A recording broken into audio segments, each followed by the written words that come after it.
नमस्कार, बहुत स्वागत है आप सभी का। मैं हूं आपके साथ चेतन पाठक और आप देख रहे हैं एनएमएफ न्यूज का खास कार्यक्रम ग्लोबल चश्मा। हमारे साथ वरिष्ठ पत्रकार पंकज प्रसून साहब जुड़े हुए हैं और आज हम चर्चा करने वाले हैं नेपाल की एक चाल पर। दरअसल नेपाल ने अपना एक जो करेंसी नोट है उस पर विवादित नक्शा छाप दिया है। अब यह विवादित कैसे है? दरअसल इस नक्शे में भारत के 3 क्षेत्रों को अपना बताकर नेपाल ने इस नए नक्शे को करेंसी नोट पर छापा है। लिपुलेख, लिम्पियाधुरा और कालापानी उत्तराखंड का वो क्षेत्र जिसे नेपाल अपना बता रहा है। संसद में इसको लेकर नेपाल में खूब बहस हुई और उसके बाद इसे पास किया गया था। अब इस नक्शे को बहुत ही चालबाज तरीके से नेपाल ने अपने करेंसी नोट पर छापा है इस नए नक्शे को। हालांकि भारत ने हर बार इसका विरोध किया है, इस पर आपत्ति दर्ज कराई है, लेकिन नेपाल ने एक और चालबाजी की है कि चीन में भी इस पूरी चालबाजी का हाथ है।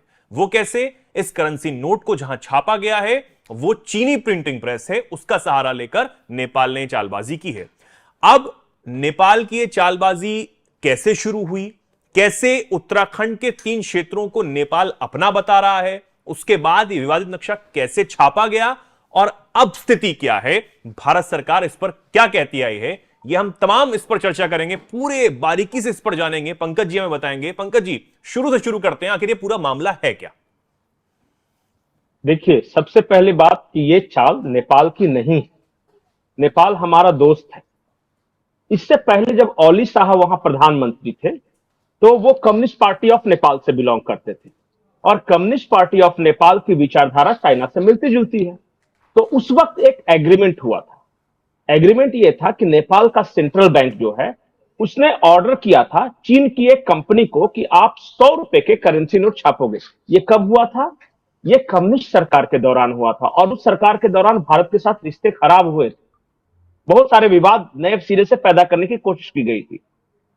अब हुआ क्या कि चीन की एक कंपनी है जिसका नाम है China banknote printing and meeting corporation. इससे पहले वाली सरकार जो कि कम्युनिस्ट सरकार थी, उन्होंने उनके उस जमाने में ही सेंट्रल बैंक ऑफ नेपाल ने ऑर्डर दिया था और 100 रुपए का प्रिंटिंग ये नोट छपना था। ये सारा ऑर्डर फिर वहां से आना था। अब चाइना ने शरारतन उस नोट पे जो कि डिजाइन बनाया है, आप देखिएगा कि कुछ जो विवादित क्षेत्र है ना, जैसे लिपुलेख है, लिम्पियाधुरा है, काला पानी है, उसको नेपाल के करेंसी नोट पे छाप दिया और उसी को लेकर सारा विवाद है। अभी जो मौजूदा सरकार है नेपाल में वो हमारे साथ है। वहां 2 तरह की पार्टी है। एक पार्टी वो है जो लोकतांत्रिक पार्टी है, जो जिसका भारत के साथ अच्छा रिश्ता है और राजशाही के साथ भी अच्छा रिश्ता है। राजशाही लोकतांत्रिक पार्टी है भारत एक तरफ, दूसरी पार्टी है कम्युनिस्ट पार्टी ऑफ चाइना। इसके हेड हुआ करते थे पुष्प कमल दहल प्रचंड और ओली साहब उस वक्त के प्रधानमंत्री थे। उसकी विचारधारा लेफ्टिस्ट है। अब नेपाल की आप भौगोलिक स्थिति समझिए और इन तीनों जहां से नक्शा को छापा गया है नेपाल के करेंसी में, वो समझिए। जब अंग्रेजों का भारत पे शासन हुआ तो एंग्लो नेपाल वॉर हुआ था। ये 1860 की बात है। एंग्लो नेपाल वॉर के बाद एक संधि हुई थी नेपाल के साथ, क्योंकि अंग्रेजों को भी लगा कि नेपाल पे कब्जा करके हमें कोई बहुत बड़ा ना फाइनेंशियल फायदा है ना कुछ दूसरी तरह का लाभ है। तो उन्होंने कहा कि एक छोटा सा राजशाही यहां पे रहने देते हैं, वो एक बफर जोन की तरह काम करेगा और ऐसे भी तो हमारा इन्फ्लुएंस बढ़ेगा। उस संधि को कहते हैं सुगौली संधि। तो सुगौली संधि के अनुसार, जो कि ये ट्राई जंक्शन है, चाइना, इंडिया और नेपाल का ये बॉर्डर का इलाका है, उसमें यह कहा गया था कि जो काली नदी जो बहती है वहां से, पानी पे किसी का मतलब किसी देश का अधिकार नहीं हुआ, जो मन सो इस्तेमाल कर सकता है पानी को। और जो काली नदी का जो उद्गम स्थल है वो नेपाल का रहेगा और इधर का जो इलाका है दक्षिण पश्चिमी का इलाका वो भारत का रहेगा। ये है सुगौली संधि। जब देश आजाद हुआ सब कुछ ठीक चल रहा था। जब समस्या कहां से शुरू हुई? इंडो चाइना वॉर से। आपको पता है 1962 में चाइना के साथ हमारी लड़ाई हुई थी। उससे पहले भी छोटे मोटी झड़पें साल 2 साल पहले से हो रही थी। 1960 में भारत ने क्या किया कि अपने इलाके में वहां पे एक सेना तैनात कर दी क्योंकि चाइना बहुत डिस्टर्ब कर रहा था ना वहां से। और 1960 में ये लिपुलेख, लिम्पियाधुरा और कालापानी, ये तीनों को भारत का हिस्सा बताया। हम्म। और इसे उत्तराखंड का एक जिला है पिथौरागढ़। पिथौरागढ़ जिले के प्रशासन ने इसको डाल दिया। और उस वक्त नेपाल में राजा थे, बहुत ज्यादा समस्या नहीं कि क्या है, वो को बियाबान इलाका है, वहां भारत की फौज अगर अपनी निगरानी कर रही है, चाइना नहीं आए वहां, तो ये समझिए कि एक दर्रा है, लिपुलेख जो है ना, लिपुलेख दर्रा है, मतलब पास है, जहां से बहुत पुराने जमाने से बौद्ध भिक्षु भी आते जाते थे, भारत और नेपाल के व्यापारी भी आते जाते थे और वहां से भी आते थे यात्री, बहुत सारा है। तो वो जो ट्राई जंक्शन है, वहां पे एक बॉर्डर पुलिस लगा दी गई भारत की ओर से और कहा गया कि उत्तराखंड का ये हिस्सा है, यहां पे ये करेंगे। उस वक्त तक भारत को कोई समस्या नहीं थी। फिर क्या हुआ, धीरे धीरे वक्त गुजरता गया, चाइना का इन्फ्लुएंस बढ़ता गया नेपाल के ऊपर। जब केपीएस ओली थे या फिर पुष्प प्रचंड कमल दहल थे, या जो कम्युनिस्ट पार्टी जब वहां सत्ता में आई ना, तो कम्युनिस्ट पार्टी ने कहा कि नहीं, हम भारत पे डिपेंड नहीं रहेंगे, हम चाइना से ज्यादा नजदीक रहेंगे। और फिर चाइना से बहुत सारा लोन वोन वगैरह लेना शुरू कर दिया। अब उस इन्फ्लुएंस के कारण पहली बार जब हमारे यहां ये लॉकडाउन चल रहा था, कोरोना काल था, तो कोरोना काल में एक नक्शा निकाला नेपाल में। और उसमें पहली बार ये कहा कि लिपुलेख, लिम्पियाधुरा और काला पानी हमारा इलाका है, धारचूला का इलाका। उन्होंने कहा धारचूला नेपाल का जिला है, हमारे यहाँ उत्तराखंड का पिथौरागढ़ है, वहां धारचूला है। उन्होंने कहा कि धारचूला का इलाका है।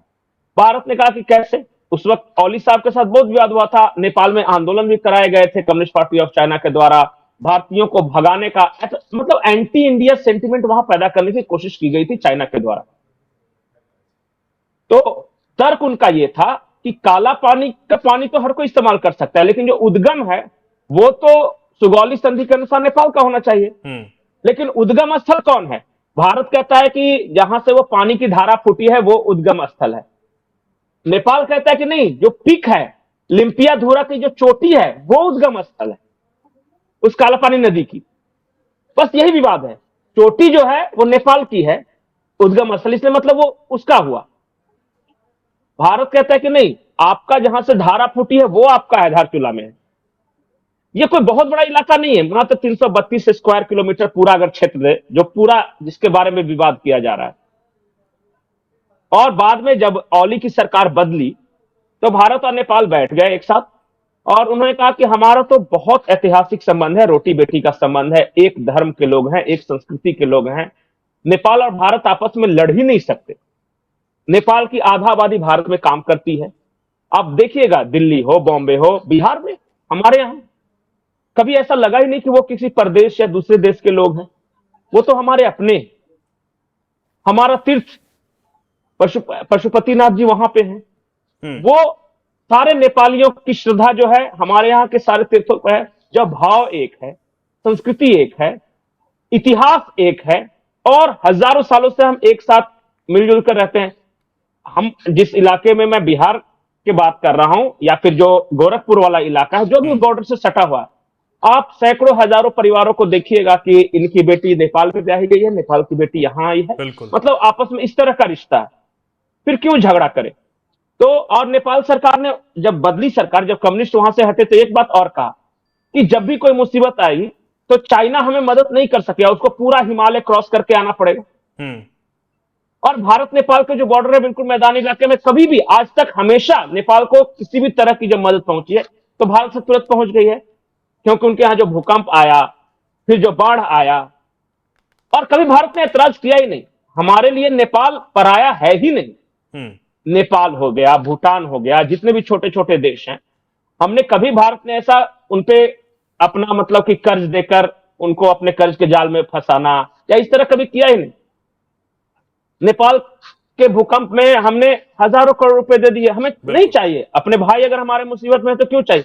चाइना ऐसा नहीं करता, वो हाई इंटरेस्ट पे लोन देता है, वो मदद करता है। लेकिन मदद कैसे? देखिए, भारत मदद करता है कि भाई आपके यहां मुसीबत आए, आप खाना ले लो, बिना पानी किसी ले लो अगर कोई मुसीबत है, क्योंकि हम अपना मानते हैं ना। वो नेपाल कुछ दिनों पहले तक दुनिया का इकलौता हिंदू राष्ट्र था।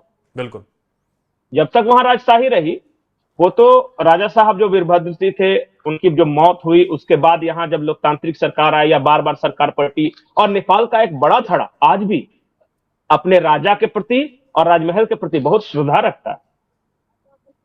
वो सब आज भी बहुत सारे लोग ऐसे हैं जो आंदोलन कर रहे हैं कि नहीं, दोबारा राजशाही स्थापित होना चाहिए, दोबारा हमें हिंदू राष्ट्र बना दो। तो वहां एक अलग विवाद चल रहा है। लेकिन खैर, मैं इस बॉर्डर इशू पे आता हूं। बॉर्डर सिर्फ 332 किलोमीटर का है। वहां नेपाल का धारचूला जिला और भारत के उत्तराखंड का पिथौरागढ़ जिला उसके ट्राई जंक्शन पे स्थित है। नेपाल, चाइना बार बार कोशिश करता है कि किसी तरह नेपाल में भारत विरोधी भावनाएं उभरे। भारत के फौज में गोरखा रेजिमेंट के सैनिक हैं और सारे के सारे नेपाल के हैं। मतलब हमारे लिए वो लड़ते हैं, जान देते हैं। नेपाली कंपनियों को पता है भारत में कभी टैक्स नहीं, मतलब उस तरह का जो दूसरी विदेशी कंपनियां हैं वहां जो एस्टेब्लिश करने के लिए जो भी नियम कानून, वो नहीं प्रोसीजर फॉलो करते हैं। आप आइए, कीजिए ना व्यापार। एक तरफा वो कोशिश कर रहा है चाइना, और हमें इससे बचना चाहिए। जो चीन की जो राजदूत हैं नेपाल में, वो मास्टर ऑफ रेजिम चेंज, जहां जहां विवाद भड़काना होता है या वहां के लोगों के सेंटिमेंट्स को चाइना के फेवर में करना होता है, उस महिला को भेजा जाता। और आपने एक तस्वीर देखी होगी, काठमांडू में एक पार्टी हो रही थी जब भारत चाइना विवाद चल रहा था, तो राहुल गांधी एक क्लब में उस महिला के साथ थे। याद है वो तस्वीर? बिल्कुल। तो चाइना की कोशिश यह है कि किसी तरह नेपाल के जो भावनात्मक, व्यापारिक और जो अच्छे रिश्ते हैं, मधुर संबंध है भारत के साथ, वो किसी तरह बिगड़ जाए ताकि उसका दखल बढ़े। भारत सरकार और जो नेपाल की मौजूदा सरकार है वो चाहती है कि नहीं, क्योंकि भारत से लड़के हम जाएंगे कहां। लेकिन उसके बावजूद भी ये नक्शा छाप दिया गया। नहीं, चाइना की कंपनी ने छापा है ना। अभी तो ये पिछली सरकार द्वारा नेपाल सरकार की सहमति से छपा ना।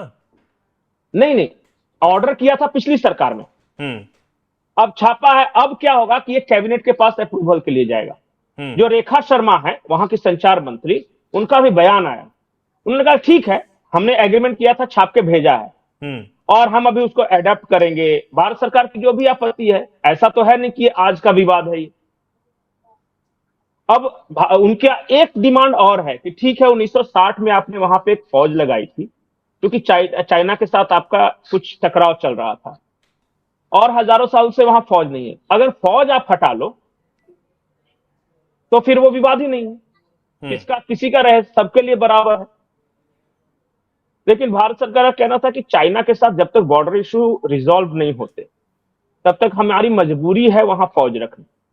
और ये बात चीन को भी, मतलब नेपाल को भी समझना चाहिए कि अब हो सकता है कि उसी दर्रे के रास्ते चीन के सैनिक आ जाए। और आपको तो पता है ना, कभी वो आगे बढ़ते रहते हैं, कभी पीछे हटते रहते हैं। उनकी तो कोशिश है ना कि प्रेशर बना के धीरे धीरे कब्जा करते रहो। आज एक पिलर किया, कल 2 पिलर किया, परसों 3 किया। ये तो चाइना की पॉलिसी, क्योंकि डायरेक्ट वॉर तो लड़ नहीं सकता भारत के साथ। वो मेरा कहना यह है कि ये 100 रुपीज के सिर्फ एक करेंसी की बात है जो कि चाइना से आई है।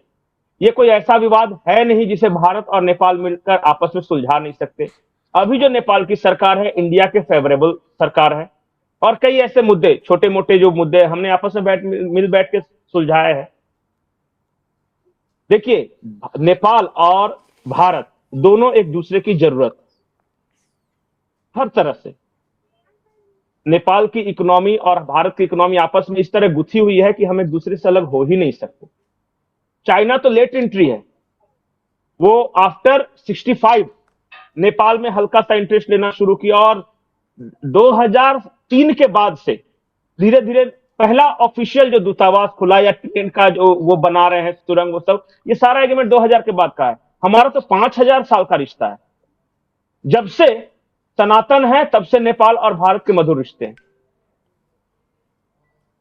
तो कैसे हम अलग होंगे? अब भारत जो इस पर आपत्ति जता रहा है, भारत क्या कुछ कह रहा है, भारत का क्या स्टैंड है इस पर?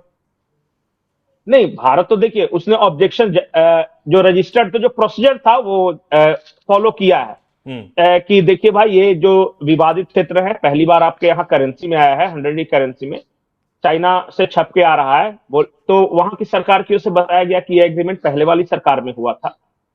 हम लेटर ऑफ इंटेंट जब तक जारी नहीं करते तब तक वो करेंसी यहां मान्य है नहीं हमारे देश में। तो वो लेटर ऑफ इंटेंट जो है कि नेपाल सरकार जारी करती है सेंट्रल बैंक को, और सेंट्रल बैंक जब वो लेटर ऑफ इंटेंट प्राप्ति कर लेता है तब वो होगा। सबसे बड़ी बात है कि ये वो डिजाइन अप्रूवल किसने किया, किस जमाने में हुआ, ये भी पता लगाने की जरूरत है। तो जो प्रोसीजर है वो फॉलो कर रहे हैं, लेकिन मुझे ऐसा लगता नहीं कि ये विवाद इतना ज्यादा बढ़ जाएगा कि भारत और नेपाल के रिश्तों में तनाव आ सकता। आज भी नेपाल के अंदर वैसे एलिमेंट्स मौजूद हैं जो चाहते हैं कि भारत के साथ नेपाल का रिश्ता खराब हो जाए। एक और है जो भारत के दर्शकों को समझना चाहिए, नेपाल के दो हिस्से हैं, एक ऊपर का पहाड़ी वाला इलाका और नीचे जिसको हम लोग मधेसी बोलते हैं। मधेसी में हम सारे मतलब नेपाल तो ऐसे भी हिंदू है सारे, लेकिन मधेसी जो है कि हमारा कल्चर, आप जाइए अभी छठ वहां बहुत अच्छा हो रहा है, वहां दुर्गा पूजा बहुत अच्छा हुआ था, जो भी कल्चर है हमारे यहाँ। और सबसे ज्यादा उनके जो वैवाहिक संबंध है मैदानी इलाकों के लोगों के हमारे साथ है, वो है 41% ऑफ टोटल पॉपुलेशन। वो हमेशा हमारे लिए खड़े हैं और लड़ते हैं कि नहीं, भारत भारत और हम एक हैं, रोटी बेटी का संबंध।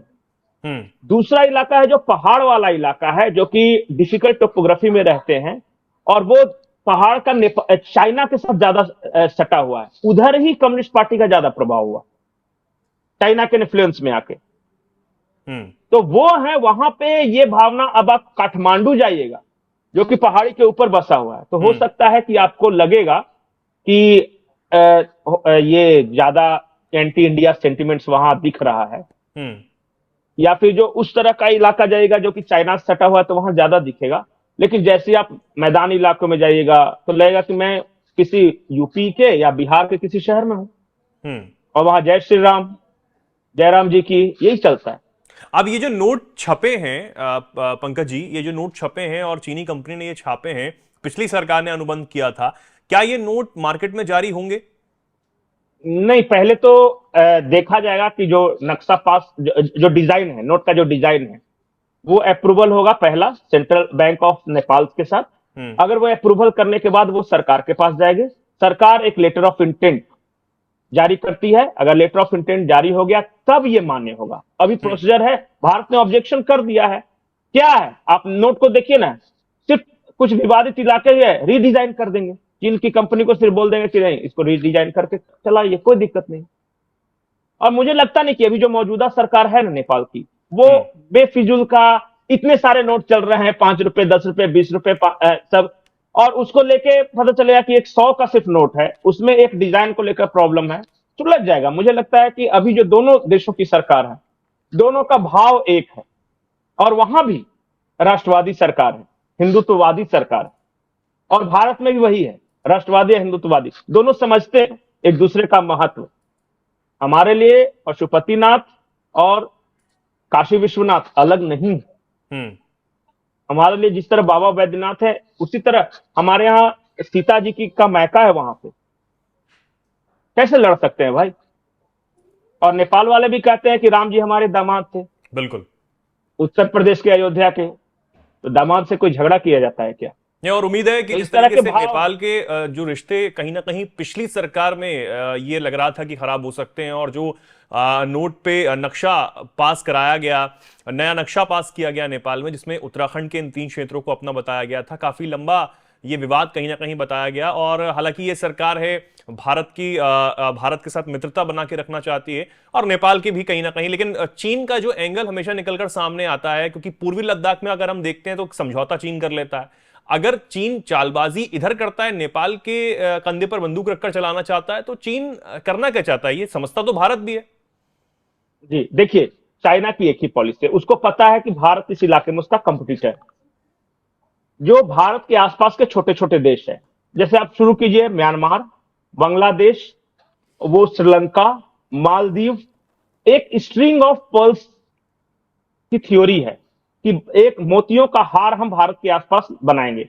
और इन सारे देशों को वो क्या करता है, पहले लोन देता है कि आपके यहाँ इंफ्रास्ट्रक्चर विकसित करेंगे, हमारे साथ अच्छा रिश्ता रखो, अपना दखल बढ़ाता है पहले उन देशों में। इन सारे देशों का, जिसका मैंने नाम लिया, भारत के साथ बहुत मधुर संबंध है।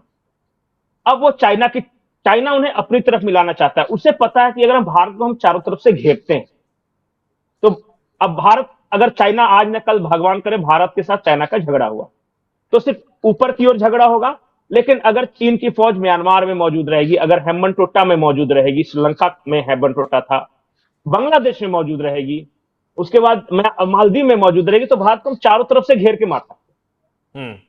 ये है चाइना की पॉलिसी, जिसको policy of string of pearls बोलते हैं, कि भारत की चारों तरफ से घेराबंदी कैसे हो जाए। इससे पहले हम जब मनमोहन सिंह की सरकार थी तो इस चीज की चर्चा तो होती थी कि स्ट्रिंग ऑफ पर्ल्स है, भारत को चारों तरफ से घेर रहा है, आर्थिक रूप से भी, सामरिक रूप से भी, लेकिन कुछ किया नहीं गया। जब नरेंद्र मोदी की सरकार आई यहां पे, तो उन्होंने कहा कि ठीक है, चाइना हमें घेर रहा है, हम चाइना को घेरना शुरू करते हैं। तो याद होगा कि प्रधानमंत्री मोदी जब पहली बार प्रधानमंत्री बने तो इनका पहला दौरा कहां था? वियतनाम, कंबोडिया, ये सारे देश वैसे हैं जो साउथ चाइना सी में चाइना के चारों तरफ है। भारत ने क्या किया कि ठीक है, हम वियतनाम को ब्रह्मोस मिसाइल देंगे। एक और देश था जहां मोदी गए थे, मुझे उस देश का नाम याद नहीं है, जहां घोड़ा गिफ्ट किया था इनको, मंगोलिया। वो भी एक छोटा सा देश है जो कि चाइना के बिल्कुल उधर है। मोदी सरकार ने कहा कि चाइना हमें घेर रहा है, हम चाइना को घेरते हैं। तो काउंटर यही है कि हम मंगोलिया के साथ भी सामरिक रिश्ते रहेंगे, व्यापारिक रिश्ते रखेंगे, हम वियतनाम के साथ रहेंगे, साउथ चाइना सी में जिन जिन देशों का विवाद है चाइना के साथ, उनके साथ हम अच्छे रिश्ते रखेंगे। तो सिर्फ तुम ही थोड़ी ना घेरोगे, हम भी तो तुम्हें घेर सकते हैं। बिल्कुल। तो यही हो रहा है। नेपाल में का जो विवाद भारत के साथ पैदा करने की कोशिश की जा रही है, जो मालदीव के साथ भारत का विवाद पैदा करने की कोशिश की जा रही है, श्रीलंका के साथ की गई थी। हालिना ये माफ कीजिएगा, जो ये थी अभी बांग्लादेश की हसीना, शेख हसीना, हाँ, वहां भी कोशिश की गई थी। शेख हसीना ने साफ साफ मना कर दिया कि हम चाइना को हम क्यों फॉलो करें, हमारा रिश्ता भारत के साथ अच्छा है, आप भी आओ, व्यापार करो, कोई दिक्कत नहीं, लेकिन आप कहो कि भारत के साथ दुश्मनी रखो, ये मौजूद नहीं। म्यांमार में यही कोशिश की गई थी। म्यांमार की जो हुंटा सरकार है उसने साफ साफ मना कर दिया था। तो अब वहां तख्ता पलट करने की कोशिश की जा रही है कि ऑंग सान सुकी को ले आएंगे, वो चाइना के ज्यादा करीब है। यहां तख्ता पलट कर दिया बांग्लादेश में। हेम्बनटोटा में श्रीलंका बच गया, वो तो कर्ज के ऐसे मकड़जाल में उलझा था, भारत के साथ उसके रिश्ते खराब होने को थे। वो तो खैर कहिए कि हेम्बनटोटा वाला कैंसिल हुआ, फिर भारत ने मदद की, एलटीटी के सफाई में कुछ बोला नहीं, बहुत पेशेंटली सब कुछ किया, तो श्रीलंका के साथ दोबारा ट्रैक पे आए। मालदीव के साथ देखिए विवाद पैदा करने की कोशिश की गई थी। ऐसी सरकार आई जो कि चाइना के ज्यादा करीबी अपने आप को दिखा रही थी, फिर धीरे धीरे वो भी समझ रहे हैं। पाकिस्तान इधर है ही, नेपाल है ही, भारत को चारों तरफ से घेरने की कोशिश कर रहा था। उसमें कहीं बहुत जगह पे सफल हो रहा है, बहुत जगह पे असफल हो रहा है। नेपाल में भी एक हद तक सफल हो रहा था ओली सरकार के दौरान, लेकिन अब फिर से वहां दूसरी सरकार आ गई तो वो भारत से करीबी है। तो ये चलता रहता है। चाइना के साथ हमारे रिश्ते टेस्ट मैच की तरह, करते रहो, दोनों इनिंग के बाद में लंबा फैसला होगा। पाकिस्तान वगैरह वनडे है, 2020। लेकिन संभलना बेहद जरूरी है, क्योंकि चीन की चालबाजी से उस पर भरोसा जो है पूरा किया नहीं जा सकता। इस बात को खुद विदेश मंत्री डॉक्टर एस जयशंकर ने भी कहा कि जो पूर्वी लद्दाख में समझौता भले ही हो गया हो, लेकिन तनाव पूरी तरह खत्म हुआ है ऐसा नहीं है। अभी हमें और भी इस पर काम करना है। इसी बात का जिक्र खुद रक्षा मंत्री राजनाथ सिंह ने भी किया कि समझौता हो गया है, लेकिन तनाव पूरी तरीके से कम नहीं हुआ है। इस पर हमें अभी बातचीत जारी रखनी चाहिए। और यही लेकिन सबसे बड़ी बात है कि भारत की जो कूटनीति है उसकी कहीं ना कहीं से जीत समझा जा सकता है। नहीं, एक बात और, जब जब चीन मीठी बोली बोलने लगे, जैसे जैसे बोलने लगे कि हिंदी चीनी भाई भाई, तो समझिए कि वो कुछ गड़बड़ करने वाला है। अभी देखिए, ये जो मीटिंग हुई, व्लादिमीर पुतिन, शी जिनपिंग और इंडिया, ये तीनों थे। चाइना ने कहा कि नहीं, हमें तो, हमारा तो साझा दुश्मन अमेरिका है ना, वो तो डिस्टर्ब कर रहा है ना रशिया को भी। कनाडा ने, आज पता है, कनाडा ने 5 खतरनाक देशों की सूची जारी की है, इसमें रशिया, चाइना, इंडिया, ये 3, और नॉर्थ कोरिया और ईरान, ये 5 देश है उसमें। तो चाइना और रशिया का कहना था, जो अभी एससीओ समिट हुआ था, ये ब्रिक्स नेशन का, ब्रिक्स जो समिट हुआ था, उसमें चाइना का कहना था कि देखिए, जो यूरोपियन नेशंस हैं या अमेरिका है, वो तो हम सबको सता रहा है, तो क्यों ना हम एक होकर उसका काउंटर करें। और इसलिए दिखाया भी कि देखिए, भारत के साथ हम सीमा विवाद सुलझाना चाहते हैं, अपने सैनिकों को वापस ले लें, लेकिन भारत को सतर्क रहना हो, क्योंकि जब जब इस तरह का चाइना करता है कि भारत थोड़ा सा रिलैक्स हो जाए, तो फिर वहां धोखा मिलता है। जब तक बिल्कुल बॉर्डर इश्यूज पूरी तरह रिजॉल्व नहीं हो जाते तब तक चाइना के साथ मधुर संबंध रहेंगे, व्यापारिक संबंध रहेंगे, क्योंकि दोनों इतनी बड़ी पावर है कि बिल्कुल अलूफ नहीं रह सकते। पाकिस्तान नहीं है कि पाकिस्तान के साथ व्यापारिक संबंध खत्म कर दिया तो कोई असर नहीं पड़ेगा।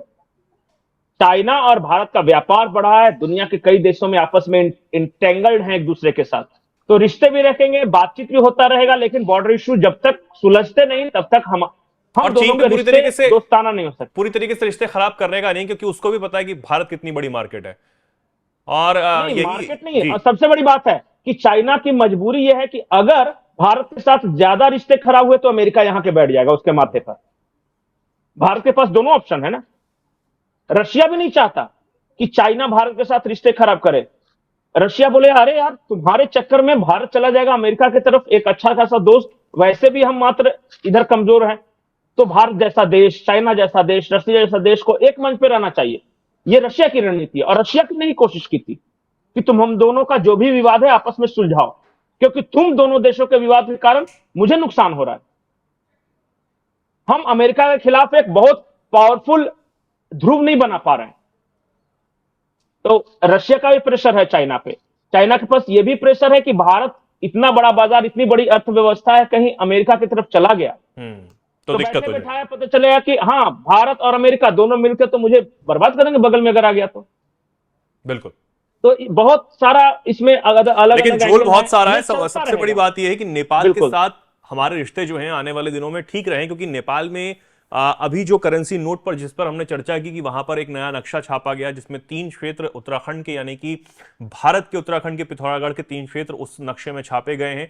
हालांकि पहली सरकार ने जो वहां पर किया, उम्मीद है ये सरकार उसका समर्थन नहीं करेगी, और भारत जिस तरीके से इस पूरे मामले पर आपत्ति जता रहा है उसका सम्मान जो है वो वहां की सरकार करेगी। हालांकि चीन की अगर चालबाजी इसमें है तो चीन को किस तरीके से टैकल करना है भी नेपाल को समझना होगा, क्योंकि भारत के साथ रिश्ते उसे खराब नहीं करने चाहिए। इसमें नेपाल का सीधा सीधा हित ही है, क्योंकि जो सालों सदियों पुराने जो रिश्ते नेपाल के साथ भारत के रहे हैं वो बेहद अच्छे रहे हैं, और इन रिश्तों को और प्रगाढ़ किया जाए ये भारत सरकार हमेशा से चाहती ही है। जी कुछ कहना चाहते हैं पंकज जी? आखिरी पॉइंट में बोल रहा हूं कि नेपाल की भी समस्या है। उसने क्या हुआ है कि चाइना ने लोन बहुत दे रखा है। अब जिससे पैसा लिए हो, कर्ज लिए हो, तो थोड़ा बहुत तो दबाव रहता है। बिल्कुल। अचानक वो भी नेपाल सरकार भी रिश्ते बिल्कुल खत्म नहीं कर सकती, और नेपाल सरकार चाहती है कि दोनों के बीच बैलेंस रहे। चाइना के साथ भी हमारे संबंध रहे, भारत के साथ भी रहे। चाइना ऐसा चाहता है, चाइना का मकसद अलग है कि भारत के साथ इसके संबंध खराब हो जाए। तो यही उलझन में देखिए उस देश की भी समस्या समझनी चाहिए, हमारा ही छोटा भाई है। बिल्कुल बिल्कुल बिल्कुल समझना चाहिए। और ये चर्चा उम्मीद है आप सभी को पसंद आई होगी। और क्या कहना चाहते हैं आप नेपाल और भारत के रिश्तों को लेकर? नेपाल में जो कुछ हुआ अब तक उसमें कितना बदलाव अब हो सकता है, और इन करेंसी नोटों पर ये जो नया नक्शा छापा गया इसको लेकर भी आप क्या सोचते हैं? चीन का कितना हाथ इसमें हो सकता है? जो भी कुछ आप कहना चाहें कमेंट सेक्शन आपके लिए खुला हुआ है, कमेंट सेक्शन में आप जरूर बताएं। और तमाम ऐसी ही जानकारियों के लिए, ऐसी ही खबरों के लिए जुड़े रहिए एनएमएफ न्यूज के साथ। नमस्कार।